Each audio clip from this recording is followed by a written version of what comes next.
আসসালামু আলাইকুম, সকলে কেমন আছেন? আশা করি সবাই ভালো আছেন। সবাই বা সকলে একটা বললেই হলো, তাই না? তো যাই হোক, আজকে আমি আপনাদের সাথে নতুন একটা রেসিপি শেয়ার করব। মুরগির চামড়া দিয়ে আলু দিয়ে ঘুটিনাটি করা একটা রেসিপি। তো চলুন কথা না পারিয়ে কাজে যাওয়া যাক।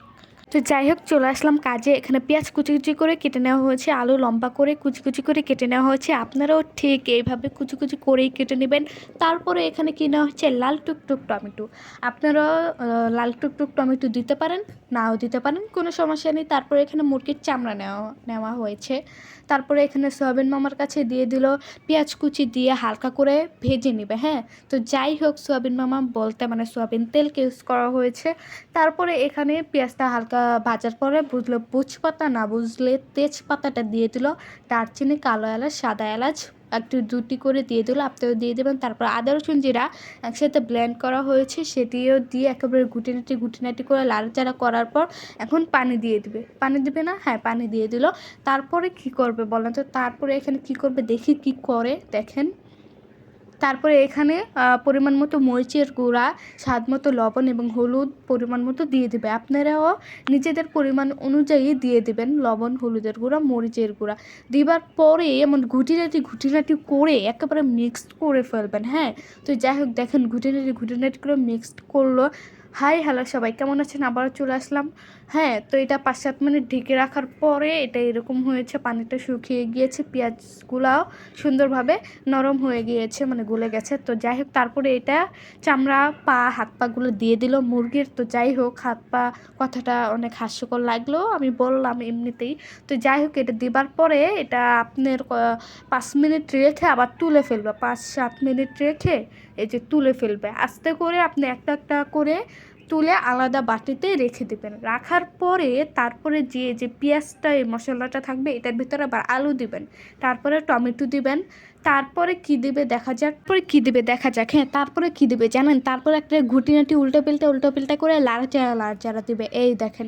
তো যাই হোক, একসাথে মিক্সড করবেন, আলু টমেটো মশলা যেটা আছে সব কিছু মিক্সড করে সুন্দর মতো পানি দিয়ে দিবেন, পানি ঢেলে দিবেন, ঢেলে।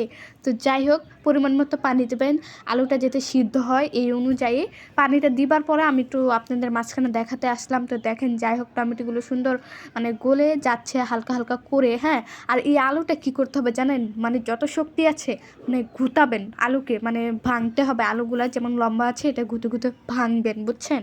তো যাই হোক, মানে বুঝেছেন? হ্যাঁ, তো যাই হোক, তারপরে এই সে চামড়া আলাদা করে তুলে রাখা হয়েছিল, এটা কিন্তু এখন দিয়ে দিল। আলুটা যখন সিদ্ধ হয়ে গিয়েছে তখন দিয়ে তারপরে আপনার 10 থেকে 15 মিনিট, বা যারা বেশি সিদ্ধ খান মাংস বা চামড়া, 20 মিনিট রাখবেন। উপরে কাঁচামরিচ চাইলে দিতে পারবেন, না চাইলে নাও দিতে পারবেন, কোনো সমস্যা নেই। দিতে হবে বাধ্যগত, এটা কোনো কথা না। তো যাই হোক, এখানে কিন্তু আমরা 10 থেকে 15 মিনিট রেখেছি। রাখার পরে এটাই কিন্তু শেষ রান্নার পার্ট, দেখানোর পার্ট শুরু করবো একটু পরে। তো যাই হোক, বললাম যে বেশি সিদ্ধ খাবেন সে 20 মিনিট রাখতে পারবেন, কোনো সমস্যা নেই।